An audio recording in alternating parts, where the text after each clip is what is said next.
for today's video kay magbuhat mi og or magluto mi og pinakbet. So mo ni siya mga ingredients na talong, okra, sayote, kalabasa, ampalaya, ahos, bombay, karning nga baboy. Og of course, dili na tumalimtan nga ingredients para makompleto ang atong pinakbet is ang bagoong.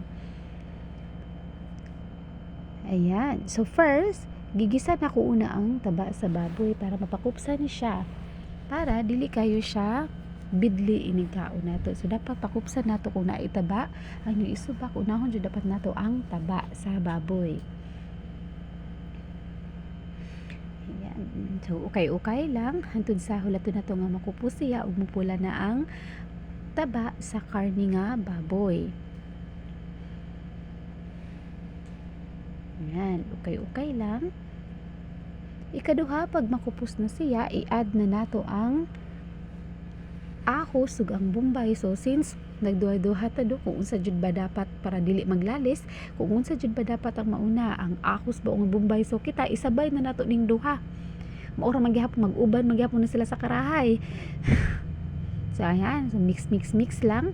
Ining mapula-pula na ang mga lamas, pwede na nato ihalo apil ang taba nga gikupos sa baboy. So take note ha mga madi, ang kaning siya nga video is for fun only, for fun and content only. So bawal diri ang mga perfectionist kay dili pud tahawd magluto. So katulad akong gibuhat is gi-add na nako ang karni nga pure sa baboy. Yan, so gi-mix talaga nako, then hulaton lang pud nako na siya nga mapula-pula ang karni. Usa ko mag-add og katong mga ingredients niya nga mga gulay. Then mag-add lang po og mga additional na seasoning like powdered na paminta, isa lang ka kuan ang akong gi-add ana niya. Then nag-mix ko.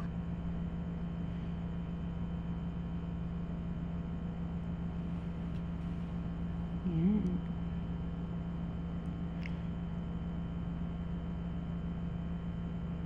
Sunod, nag-add pud ko og toyo, dila kay siya daghan.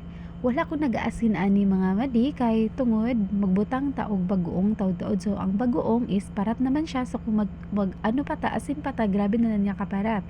Sunod is nag-add ko og magic sarap.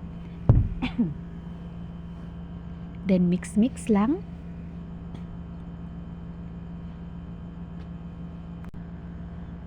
Yan. Then, isunod na nako ang mga gulay. So, basin matingala mo, kaganina natay kalabasa. Pero giuna nako ang sayote, talong ug ang okra. Kay tungod ang kalabasa is labo siya.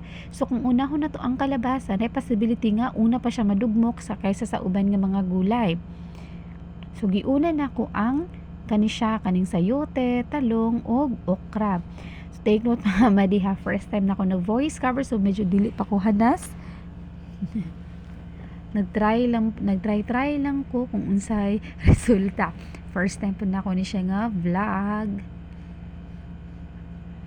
Then nag-add lang po ko gamay nga tubig.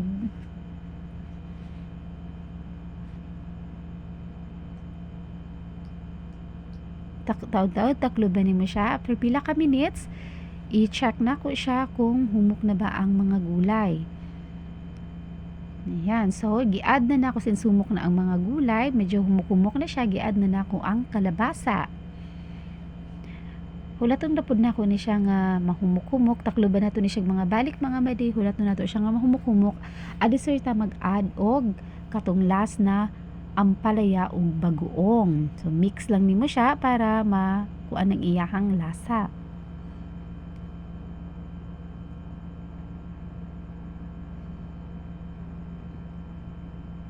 After that, takloban nimo siya og balik, din mga pila ka kuan, gi-check na nako siya kung humok na ba ang kalabasa.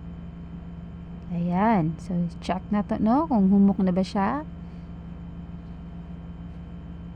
Ayan. So since humok na siya, gi-add na nako ang ampalaya.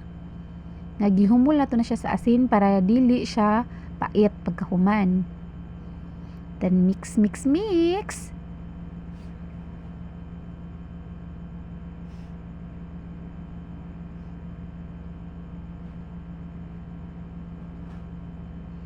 Yan, so nga, kapila pa na ako siya gitry kung nahumok na ba gyud ang gulay. After that, nagkuha na kong bagoong. So, naranas sa inyo mga madino kung daghanon nyo or dili. So, since ako kaganahan medyo kong parat-parat nga makalasa jud ko sa bagoong or uyap na siya sa kanang Bisaya, ako gyud na siyang gidaghan para malasahan gyud nako ang uyap. Yan, so, okay na nako siya. Yan, so then gipataod-taodan. Wala na ako nag-add og kuan diha sibuyas dahon. Ang uban ginabutangan man nilag sibuyas dahon pero optional lang na siya. Wala ko nag-add og sibuyas dahon ana. So taod-taod pag medyo mahumok-humok na pud gamay ang ampalaya is pwede na siya haunon. Ayan, so take note ha, balik kani siya nga video is for fun and content only.